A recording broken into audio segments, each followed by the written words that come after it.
પુરુષોત્તમ ભગવાનની જય. પાવન પુરુષોત્તમ માસનું પવિત્ર વ્રત એવો 20મા દિવસનો અધ્યાય છે. પુરુષોત્તમ મહાત્મ્યનો 20મો અધ્યાય.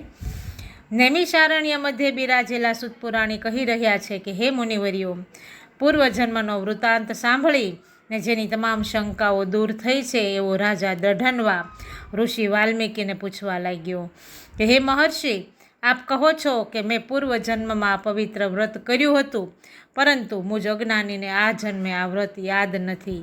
માટે કૃપા કરી અને મને આ વ્રતની વિધિ તથા નિયમ વિશે વિસ્તારથી જણાવો. ત્યારે મહર્ષિ વાલ્મીકી બોલ્યા કે હે રાજન, વ્રતમાં ઉત્તમ એવા પુરુષોત્તમ માસની વ્રત વિધિ વિશે હું તને વિસ્તારથી જણાવું છું. તું એકાગ્ર ચિત્તે સાંભળ. બ્રહ્મ મુહૂર્તે ઉઠી પ્રાતકાર્યથી પરવારી પુરુષોત્તમ પ્રભુનું ધ્યાન ધરી ચિંતન કરવું. રવિવારે દાંતણનો નિષેધ હોવાથી માત્ર શુદ્ધ જળ વડે મુખ સાફ કરવું. સમુદ્ર તીરે અથવા કોઈ તીર્થમાં સ્નાન થાય તો અતિ ઉત્તમ, અને નજીકમાં કોઈ તીર્થ ન હોય તો સરોવર કે કૂવા કાંઠે સ્નાન કરવું. આ મધ્યમ સ્નાન છે. ઘેર સ્નાન કરવું એ સામાન્ય સ્નાન છે. વ્રત કરનારે રેશમી અથવા તો શુદ્ધ વસ્ત્ર પહેરવા, શિખાબંધન કરી દર્ભની પવિત્રી પહેરી અને આચમન કરવું. કપાળમાં ગોપીચંદનનું કે ચરણામૃતનું ચંદન ઉર્ધ્વપુંડમાં કરવું, કારણ કે શાસ્ત્રમાં જણાવ્યા પ્રમાણે ઉર્ધ્વપુંડમાં લક્ષ્મી સહિત ભગવાન વિષ્ણુ અને ત્રિપુંડમાં પાર્વતી સહિત શિવજી વાસ કરે છે. ત્યારબાદ ભગવાન વિષ્ણુના 4 આયુધો શંખ, ચક્ર, ગદા અને પદ્મ ધારણ કરવા. તેનાથી પાપનો ક્ષય થાય છે. હે રાજન, ત્યારબાદ પ્રણામ કરીને સંધ્યા કરવી, જપ કરવા, સૂર્ય નમસ્કાર કરવા અને ગાયત્રીનું ધ્યાન ધરવું. આ બધી વિધિ પ્રાતકાળની છે. આ બધું પત્યા પછી જ પાવન પુરુષોત્તમ પ્રભુની પૂજાનો પ્રારંભ કરવો.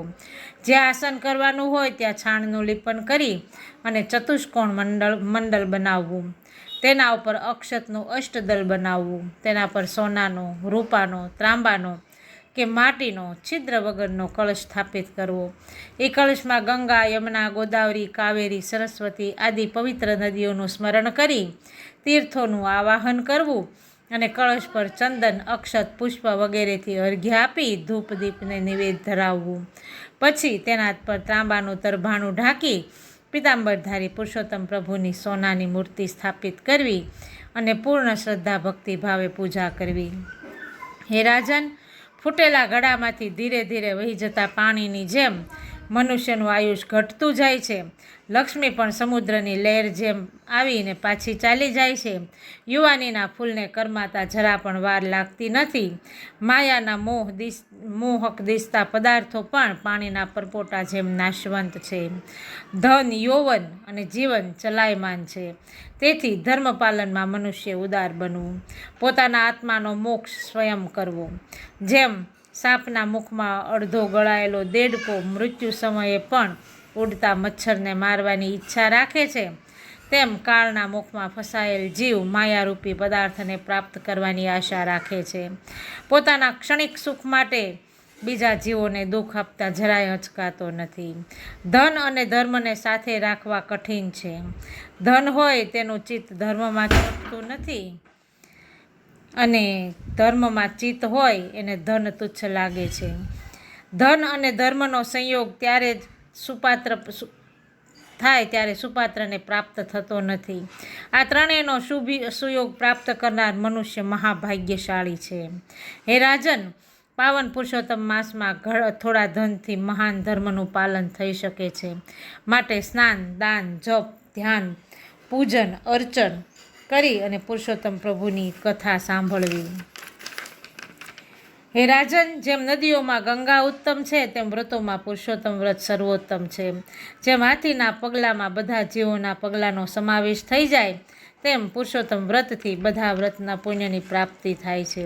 જેમ બધી નદી ગંગાજી નથી, બધા વૃક્ષો કલ્પવૃક્ષ નથી, બધા રત્નો ચિંતામણી નથી, બધી ગાયો કામધેનુ નથી, બધા પુરુષો રાજા નથી, બધા શાસ્ત્ર વેદ નથી, એમ બધા વ્રત કે પુણ્ય પુરુષોત્તમ માસ સમાન ફળદાયી નથી. માટે સુપાત્ર બ્રાહ્મણના શ્રીમુખે આ વ્રતની પાવન કથા સાંભળવી અને એને યોગ્ય દક્ષિણા આપી અને તૃપ્ત કરવો. આ સાથે 20મો અધ્યાય સમાપ્ત. બોલો પુરુષોત્તમ ભગવાનની જય.